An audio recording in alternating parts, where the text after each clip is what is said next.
अस्सलाम वालेकुम बच्चों। आज जो हम टॉपिक पढ़ने लगे हैं वो है मोशन ऑफ अ सैटेलाइट।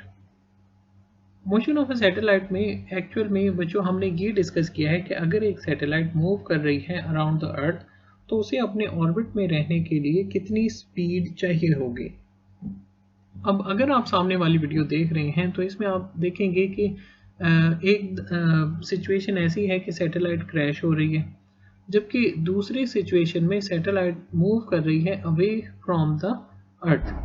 अब वो सिचुएशन जिसमें सैटेलाइट क्रैश हो रही है ऑन द अर्थ वो ये है कि अगर सैटेलाइट एक ख़ास स्पीड से मूव नहीं करती अराउंड द अर्थ तो वो अर्थ के ऊपर वापस आ जाएगी। है कि अगर आप एक स्टोन को घुमा रहे हैं कोई स्ट्रिंग वगैरह बांध के, तो अगर आप स्पीड से एक ख़ास स्पीड से घुमाएं तो वो आप एक ख़ास डिस्टेंस पर आपके इर्द गिर्द जो है वो रोटेट करता रहेगा।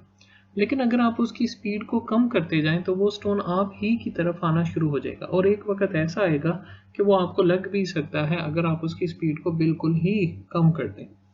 तो इसी तरह सैटेलाइट को अर्थ के इर्द गिर्द रिवॉल्व करने के लिए एक ख़ास स्पीड की ज़रूरत है। अगर आप स्पीड को बहुत ज़्यादा करेंगे तो वही स्टोन और स्ट्रिंग वाले एग्जांपल कि एक वक्त ऐसा भी आ सकता है कि जो स्ट्रिंग है वो स्नैप कर जाए और जो स्टोन है वो मूव करना शुरू कर दे इन अ स्ट्रेट पाथ। तो यहाँ पर भी ऐसा ही है कि अगर स्पीड ऑफ द सैटेलाइट बहुत ज़्यादा है तो वो अर्थ के फील्ड से, ग्रेविटेशनल फील्ड से बाहर भी निकल सकती है। तो वो कितनी स्पीड चाहिए होगी एक सैटेलाइट को उसके ऑर्बिट के अंदर रखने के लिए, इस चीज़ को आज हम फाइंड करेंगे। अब अगर किसी चीज़ ने सर्कल में मूव करना है तो उसे चाहिए होती है सेंट्रीपिटल फोर्स। लेकिन जैसा कि आपको पता है कि सेंट्रीपिटल फोर्स प्रोवाइड करती है कोई पहले से मौजूद फोर्स। यानी कि अगर सैटेलाइट ने अर्थ के इर्द गिर्द रोटेट करना है तो उसके लिए सेंट्रीपिटल फोर्स प्रोवाइड करेगी gravitational force between satellite and the earth. हम कह सकते हैं कि centripetal force is provided by the gravitational force of attraction between satellite and earth. अब हम वो मिनिमम स्पीड कैलकुलेट करते हैं जो कि रिक्वायर्ड होगी एक सैटेलाइट को उसके ऑर्बिट में रखने के लिए। तो जैसा कि हमने कहा कि ग्रेविटेशनल फोर्स प्रोवाइड करती है सेंट्रीपिटल फोर्स, तो यहाँ पर हमने स्मॉल m कंसीडर किया है मास of the satellite. Small m mass of the satellite. v not वो स्पीड है जिससे सैटेलाइट जो है वो मूव करेगी उस सर्कल के अंदर। ठीक है, v नॉट वो स्पीड होगी। ठीक है, और आपको पता है कि ये टेंजेंट टू द सर्कल, इसकी जो डायरेक्शन है वो टेंजेंट टू द सर्कल होगी। M mass of the satellite, R nought ये रेडियस है उस ऑर्बिट का जिसमें सैटेलाइट रिवॉल्व कर रही है। अब आर जो डिस्टेंस है वो सेंटर ऑफ द अर्थ से लेकर सैटेलाइट तक का डिस्टेंस है। उसमें आ जाता है कैपिटल आर यानी कि रेडियस ऑफ अर्थ, और एच जो एल्टीट्यूड है फ्रॉम सी लेवल। ठीक है, ये दोनों चीज़ें हम ऐड कर देंगे।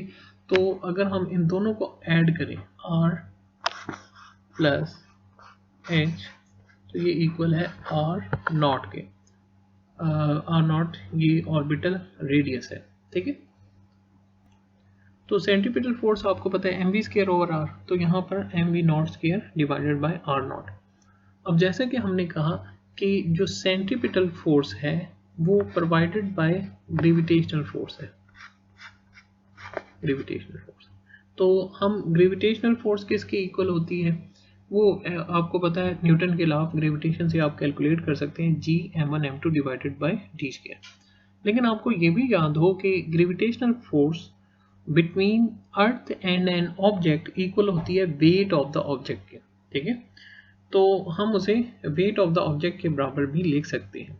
ठीक है, तो F C is equal to W dash इसलिए लिखा है क्योंकि यहाँ पर जब आप एम जी पुट करेंगे तो यहाँ पर सिंपल जी नहीं बल्कि जी H, gravitational acceleration at altitude H, ये वाला पुट करेंगे। ठीक है, क्योंकि आप एट सी लेवल पर नहीं है जिसकी वजह से आप वैल्यू सिंपली जी नहीं पुट कर सकते। तो आपने वैल्यूज प्लेस की, ये वेट की वैल्यू, अब यहाँ पर क्या m से m कट जाएगा तो बाकी क्या बचा G H is equal to V nought square divided by R nought. आपने वी नॉट स्केयर की वैल्यू फाइंड की तो आर नॉट दूसरी साइड पे चला जाएगा और मल्टीप्लाई हो जाएगा जी एच से, तो V nought square is equal to G H R nought, और आपको वी नॉट की वैल्यू चाहिए तो स्केयर रूट ले लेंगे, तो V not is equal to square root of G H R nought है। अब आर नॉट आपको बताया था वो किसकी इक्वल है, वो इक्वल है आर प्लस एच के, तो अगर आप उसकी वैल्यू प्लेस कर दें तो V not is equal to G H into are plus H और होल का स्केयर रूट है।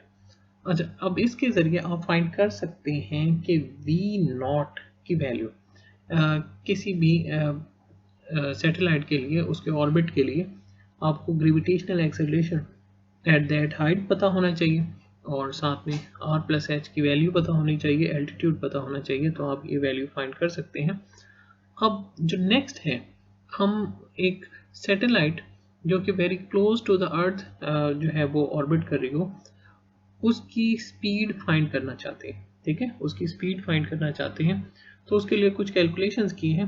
अब इन जनरल ये हमारे पास रिलेशन आ गया है, तो हमने लिखा v not is equal to square root में g H into are plus h gives the velocity which satellite must possess when launched in the orbit r plus h। लेकिन अब हमने एक अप्रोक्सीमेशन की। अब वो अप्रोक्सीमेशन क्या है, very close to the earth, यानी कि ये सैटेलाइट यहाँ पर नहीं, फर्ज करें कि यहाँ पर कहीं ऑर्बिट कर रही है, ये ऐसे फर्ज करते हैं। ठीक है, कि बहुत ही क्लोज टू द अर्थ है, यानी कि उसके लिए जो h की वैल्यू है, h की वैल्यू है यानी कि एल्टीट्यूड की, वो ना होने के बराबर है r प्लस एच, यानी कि h इतना कम है कि अगर हम r में ऐड भी करते हैं तो कोई ख़ास फ़र्क नहीं पड़ता। ठीक है, r is greater than h, कि अगर हम r प्लस एच ऐड कर भी दें तो r ही के बराबर है, तो इसका मतलब है हम सी लेवल पर हैं एक किस्म का। ठीक है, और जब सी लेवल है तो हम जी एच की जगह सिंपली जी पुट कर सकते हैं। तो अब वैल्यू क्या थी, जी एच की जगह आपने क्या पुट कर दिया, जी, आर प्लस एच की जगह सिंपली पुट कर दिया आर। अब आपने वैल्यूज लगाई। इसके बाद बच्चों आप वैल्यूज प्लेस करेंगे जी, इसके बाद बच्चों हम वैल्यूज प्लेस करेंगे।